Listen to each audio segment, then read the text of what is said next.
오늘은 하나님의 맹세, 이런 제목을 가지고 말씀을 함께 나누겠습니다. 우리가 어제 이 시간에 함께 나눈 내용이, 모세는 이스라엘에게 율법을 선포하고 또 율법을 적어서 남깁니다만, 이스라엘은 결국 율법을 지키지 않고 다른 신들을 섬겨서 하나님의 진노와 심판을 당할 것이다 라는 이 사실을 알고 있었다라는 것을 살펴보았습니다. 그럼에도 불구하고 모세는 이스라엘이 율법을 가까이 하도록 제도화하고 또 생활화하도록 조치를 하고 있는 것을 보게 되죠. 그 이유가 뭐냐 하면 그들 스스로 심판을 자초한 것이다 라는 이 사실을 증거하기 위해서입니다. 하나님 편에서 뭔가가 문제가 있어서가 아니라, 하나님이 능력이 없고 또 하나님께서 무능해서가 아니라, 이스라엘 백성들이 스스로 하나님과의 약속을 어기고 부패하여 죄를 지었기 때문에 이런 심판을 당할 수밖에 없었다라는 것을 증거하기 위해서 모세는 그들이 어떻게 될 것인가 하는 것을 알면서도 이런 모든 율법에 관련된 조치를 하고 있다라는 것을 살펴봤습니다. 그런데 오늘 본문을 보시면요, 하나님께서도 이스라엘의 끝이 결국은 배신과 불순종과 우상 숭배로 인해서 심판을 당하게 될 것이다 라는 이 사실을 알고 계셨다라는 겁니다. 그렇죠? 모세가 알고 있으니 하나님은 당연히 알고 계시겠죠. 그래서 오늘 16절에 보면 하나님께서 모세한테 이렇게 말씀을 하십니다. 너는 네 조상과 함께 누우려니와 이 백성은 그 땅으로 들어가 음란히 그 땅의 이방신들을 따르며 일어날 것이요, 나를 버리고 내가 그들과 맺은 언약을 어길 것이라, 이렇게 되어 있습니다. 그렇죠? 그리고 오늘 본문을 보면 이런 표현들이 계속해서 나오고 있죠. 이스라엘 백성들이 결국은 불순종해서 내 심판을 받게 될 것이다 하는 것을 하나님께서 말씀하고 있습니다. 그렇죠? 그런데 오늘 하나님은 무슨 일을 하십니까? 14절에 15절 보시면, 14절 15절에 보시면 모세를 대신해서 이제 이스라엘을 가나안 땅에 들여보낼 지도자 여호수아를 세우고 있는 것을 보게 되거든요. 그죠? 왜 하나님은 지금 이스라엘이 가나안 땅에 들어가면 분명히 불순종하고 우상 숭배하고 하나님의 심판을 당할 것이다 라는 사실을 아시면서도 이스라엘을 가나안 땅에 들어가도록 하기 위해서 지도자도 미리 준비하시고 이렇게 세우시는가 하는 거죠. 이거는 모세의 경우와는 또 다르거든요. 그죠? 모세의 경우와 하나님의 또 경우는 다르다는 겁니다. 하나님은 왜 이러한 것들을 아시면서 이스라엘을 지금 가나안 땅으로 지금 인도하여 드리시는가? 그 이유가 20절에 나오고 있습니다. 20절에 보시면 내가 그들의 조상들에게 맹세한 바 젖과 꿀이 흐르는 땅으로 그들을 인도하여 드린 후에, 이렇게 되어 있죠. 그러니까 우리 사람 생각에는 그냥 이스라엘 백성들이 가나안 땅에 들어가면 범죄하고 분명히 멸망당할 건데, 하나님은 왜 저렇게 이스라엘 백성들을 가나안 땅에 지금 들여보내시려 하는가, 이런 생각을 할 수 있잖아요. 그 이유가 뭐냐 하면 오늘 방금 20절에 말씀 보신 것처럼 내가 그들의 조상들에게 맹세한 것을 지금 지키기 위해서 이 일을 하신다라고 지금 말씀하고 있습니다. 그러니까 모세의 입장하고는 다르죠. 모세의 입장하고는 하나님은 하나님께서 맹세하신 것들을 지키시기 위해서 이스라엘 백성들을 가나안 땅에 들여보내고 있다라는 겁니다. 그렇죠? 그래서 창세기 12장 7절에 보면 하나님께서 아브라함에게 약속하시는 내용이 나오는데, 창세기 12장 7절에 보면 여호와께서 아브라함에게 나타나 이르시되 내가 이 땅을 네 자손에게 주리라 하신지라, 이렇게 되어 있습니다. 이 땅이 어디냐? 가나안을 말하죠. 그래서 하나님께서 조상들에게 말씀하셨던, 이스라엘의 조상들에게 말씀하셨던 맹세가 있기 때문에 그 맹세를 지금 지키기 위해서 이스라엘 백성들이 범죄해서 심판당할 것이다라는 것을 아시면서도 그들을 지금 들여보내고 있다 하는 것을 성경이 말해주고 있습니다.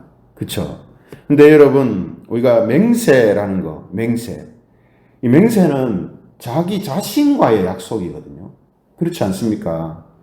내가 어떤 일에 대해서 맹세를 했다는 말은 이거는 다른 사람과의 약속이기 이전에 내 자신과의 약속입니다. 왜냐하면 맹세한 것을 만약에 지키지 못하거나 어기게 되면 결국은 자신이 거짓말한 것이 되거나 혹은 자신이 무능력한 것이 된단 말이죠. 그러니까 그 맹세에는 그 맹세를 하는 사람의 모든 것이 걸려 있어요. 전부가 걸려 있습니다. 그렇기 때문에 이 맹세는 자기 자신과의 약속이 되는 거죠. 그러니 하나님도 맹세를 하셨다는 말은 뭡니까? 그 맹세에 하나님의 모든 것이 걸려 있는 것과 같다 이 말이죠. 맹세를 어기면 거짓말하는 분이 되고 맹세를 지키지 못하면 무능한 분이 된단 말이에요. 그렇죠? 그러니까 이 맹세라는 것은 반드시 그것을 하시겠다라는 의지가 거기에 담겨 있는 거거든요. 그렇잖아요. 그래서 우리가 이런 관점에 보면요. 하나님께서는 굳이 약속이나 맹세를 하실 필요가 없는 분이시잖아요. 사람처럼 말해놓고 못한다거나 생각하고 못하거나 이런 게 아니거든요. 하나님은 하나님이 생각하시고 하나님이 뜻하신 것대로 다 행하시는 분이십니다. 그래서 전능하신 분이거든요. 근데 그런데도 그런 하나님께서 맹세를 하신다는 말은 무슨 말입니까? 하나님 자신을 위해서라기보다 하나님의 백성들을 위해서 하나님 자신을 스스로 그 맹세에 매이게 하시는 겁니다. 예. 왜 그렇습니까? 사람은 맹세를 하는 이유는 자기가 그 맹세한 것을 지키지 못할 가능성이 혹 있을까봐 그 맹세를 통해서 그 사실을 다시 확실하게 고치는 거거든요. 그런데 하나님의 맹세는 뭐냐면 그런 게 아니란 말이죠. 하나님의 맹세는 하나님께서 이 일을 반드시 하시겠다라는 것을 하나님 백성들에게 보여주는 겁니다. 예, 보여주는 거예요. 그래서 하나님은 우리가 볼 수 없고 또 직접적으로 만날 수 없지만 하나님의 이 맹세가 있기 때문에 이 맹세를 우리가 믿고 의지하고 확신하면서 이제 살게 되는 것이죠. 그러므로 우리는 그 어떤 것보다도 이 하나님의 이 맹세하심을 믿어야 됩니다. 하나님 자신이 맹세한 것을 우리는 굳게 믿어야 한다는 거예요.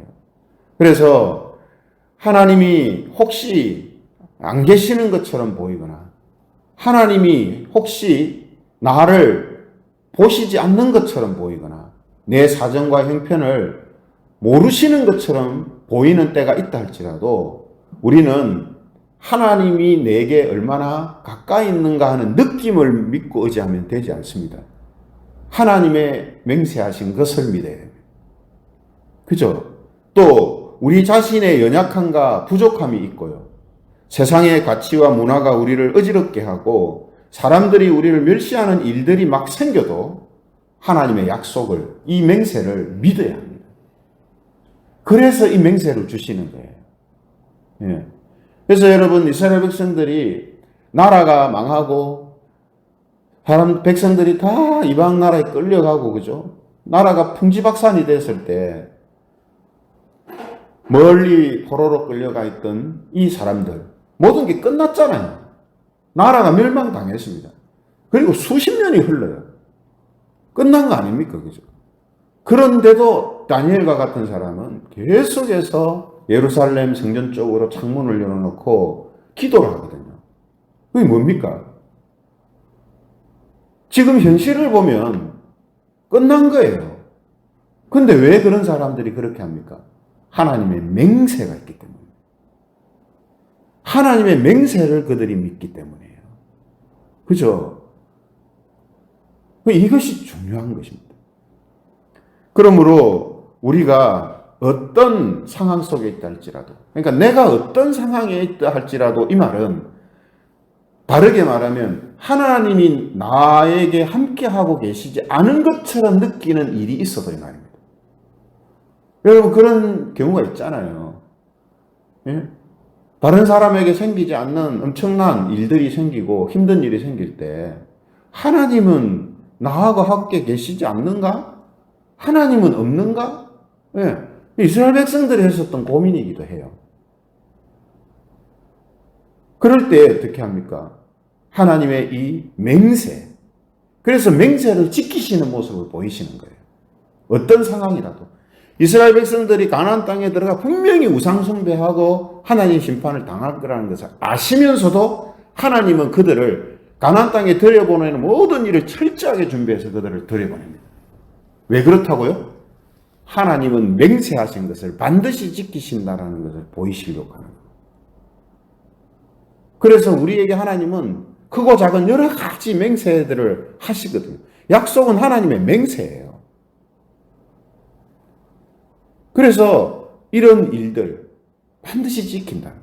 그래서 가장 중요한 맹세가 뭡니까? 예수 그리스도에 대한 약속을 믿는 자들, 또 예수 그리스도가 오신 이후에 그분을 믿고 의지하며 살아가는 사람들, 그들은 반드시 하나님께서 구원하신다. 이건 내가 맹세하는 것이다.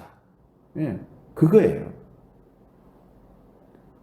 그래서 우리가 우리 자신의 어떠함이나 또 내 환경, 내 삶의 주변이 어떻게 다르게 바뀌어도 그러한 것에 우리의 마음과 눈을 뺏기는 게 아니라 하나님의 이 맹세에 우리가 마음을 담고 그것을 믿고 의지하는 거죠. 그 맹세의 실체가 바로 예수 그리스도 아니겠습니까? 그러므로 예수님을 믿는다는 것은 곧 하나님의 맹세를 믿는 것이고 약속을 믿는 것이며 말씀을 믿는 것이 된다 하는 것입니다. 이런 부분들을 드러내 보여주시기 위해서 이렇게 하시는 거죠. 근데 여러분, 특히 어떤 경우에 우리가 하나님의 맹세를 더 굳게 붙들고 믿어야 하는가 하면요. 언뜻 생각하면 어렵고 힘들 때 그래야지 이런 생각이 들잖아요. 근데 여러분, 어렵고 힘들 때는요. 누가 굳이 막 이렇게 하라 안 해도 그렇게 하게 돼 있어요. 내가 어렵고 힘들기 때문에 뭔가 나를 도와줄 수 있는 것이 아무것도 없을 때는 그냥 하나님만 의지할 수밖에 없다는 말이죠. 이스라엘이 그랬잖아요. 이스라엘이 열왕기, 역대하 이런 걸, 역대기를 보면 어떻게 합니까? 자기 나라가 막 힘들고 어려울 때는 하나님 살려주세요 하고 막 부르짖어요. 그래서 살려주시면 어떻게 해요? 또 하나님 배신하고 우상숭배하고 하잖아요. 그러니까 힘들고 어려울 때 하나님을 붙드는 게 어려운 게 아니라 여유롭고 편안할 때 하나님을 붙드는 게 어렵습니다. 이게 어려워요. 우리의 생활이 부유해져 가지고 여유가 있고 많은 것을 즐기며 살 수 있는 환경이 될 때에 하나님의 맹세, 하나님의 약속을 붙들고 사는 것이 어렵다는 것이에요. 그래서 오늘 20절 말씀에 보면 뭐라고 합니까? 20절 말씀에 보면 그들이 먹어 배부르고 살찌는 이런 환경에서 그들이 살 때에 우상을 섬기고 하나님과 언약을 무시합니다. 이게 이스라엘 역사를 통해서 반복해서 계속해서 나오는 모습이에요. 옛날만 그렇습니까, 여러분? 지금도 마찬가지입니다. 지금도 마찬가지. 여러분, 미국이라는 이 나라가 기독교 국가 대표적인 나라인데, 그 나라에서 보여주는 정말 중요한 모습들이 정말 저 나라가 기독교 국가 맞나? 이런 생각이 들 정도로 보여지는 그런 부분들이 많잖아요. 그 왜 그렇습니까? 먹고 살기 편해졌기 때문이에요. 처음에 영국에서 신앙을 가지고 신앙을 지키기 위해서 이 신대륙 미국으로 아메리카로 이주한 청교도들, 그 청교도들로 시작된 이 신앙과 삶은요, 정말 처절했거든요. 하나님을 믿고 의지하지 않으면 안 되는 상황이었고, 또 그렇게 시작한 새로운 삶이었기 때문에 하나님을 믿는 그 신앙이 그들에게는 특실했습니다. 또 신대륙이기 때문에 모든 환경들이 열악하고 힘들었죠. 수많은 사람들이 죽어가는 이런 상황 속에 있었기 때문에 하나님을 절대적으로 의지할 수밖에 없었어요. 그러나 부유해지고 이제 많은 것들을 누릴 수 있는 이런 세상이 오니까 결국은 신앙이라는 것과 다른 노선을 타고 있는 일들이 많이 일어나게 되는 거거든요. 이건 다른 나라 이야기할 게 아니라 우리도 마찬가지입니다. 우리가 60년대, 70년대 정말 힘들 때 그때 신앙생활 했던 분들은 정말 그 신앙이 특심했거든요. 그렇게 될 수밖에 없는 환경과 상황이란 말이에요. 그러나 지금 어떻습니까? 그때에 비하면 많은 것들이 여유롭고 편하고 부유합니다. 그럼 신앙생활을 하기 언제가 어려우냐? 지금이 어렵습니다. 그래서 사람들은 이걸 잘 모르고요. 옛날에 어떤 신앙생활을 했던 분들이 훨씬 우리보다 더 어렵게 했다라고 생각하는데 그건 육체적인 관점에서만 봐서 그래요. 영적인 관점에서 보면요. 지금이 훨씬 어렵습니다. 지금 신앙생활을 예전 분들처럼 한다 하는 건요. 몇십 배의 노력이 필요하고 몇십 배의 신앙이 이제 강해져 있어야 가능한 그런 시대란 말이죠. 그래서 호세아 선지자도 호세아 13장 6절에 보면 같은 이야기를 합니다. 호세아 13장 6절에 보면요. 그들이 먹여준 대로 배가 불렀고 배가 부르니 그들의 마음이 교만하여 이로 말미암아 나를 잊었느니라. 그들이 먹여준 대로 배가 불렀고 배가 부르니 그들의 마음이 교만해서 이로 말미암아 나를 잊었느니라. 이게 여러분 이스라엘이 가나안 땅에 처음 들어갔을 때만 일어난 일이 아니라 다시금 나라를 회복시키셔서 돌아오게 했을 때도 일어났던 일입니다. 예수님께서 이 땅에 오셨을 때도 이스라엘한테 있었던 모습이에요. 이 모습이. 그죠? 그게 얼마나 고질적인, 이건 절대로 없어지지 않는 사람들에게서 나타나는 모습이에요. 그러나 우리는 어떻습니까? 우리는 다릅니다. 우리는 하나님께서 이러한 말씀들을 통해서 이런 영적인 현상들과 결과들을 우리에게 이제 보여주실 때에 우리는 이런 것을 그냥 한 귀로 듣고 한 귀로 흘리지 않거든요. 왜냐하면 우리의 존재 자체가 이제는 그런 모습으로 살던 옛사람은 죽고 이제는 그와 다른 방식으로 살아가는 사람들로 부름을 받았기 때문이에요. 그래서 이런 말씀들이 교훈이 되는 거예요. 교훈이. 이런 말씀을 통해서 자기 자신을 계속해서 살피는 거예요. 이런 모습이 실패한 이스라엘의 모습에는 없었거든요. 그들은 그냥 자신의 주변 환경에 따라서 이리 밀리고 저리 밀리고 저리 끌려가고 이리 끌려가고 그렇게 살았단 말이에요. 그러나 우리는 이런 말씀들을 통해서 교훈을 삼고 우리의 삶이 그렇게 되지 않는 삶으로 나아가기를 소원하고 그런 삶을 위해서 하나님을 의지하는 이런 믿음의 반응을 하는 사람들로 산다는 것이죠. 그러므로 오늘 우리가 이런 상황들을 보면서 우리는 세상의 것을 무조건 많이 소유하고 그것을 누리려는 이런 마음과 태도를 항상 주의해야 합니다. 이게 깨어있는 거예요. 네. 이게 깨어있는 겁니다. 그런 의미에서 우리가 이제 영어로 보면 이 소유라는 단어가 이 단어 중에 possession이라는 영어 단어가 있거든요. 이 possession이라는 이 영어 단어가 주로 소유, 보유 이런 뜻으로 이제 사용이 이제 되는데요. 드물게 어떤 의미로 사용되냐면 침착, 자제라는 뜻으로도 사용이 된다고 합니다. 그러니까 이 possession이라는 단어가 소유라는 뜻도 있지만 또 드물게는 자제라는 단어로 사용이 또 되고 있다는 거예요. 왜 이것이 이 단어가 두 가지 의미로 사용되는가 가만히 생각해 보면요.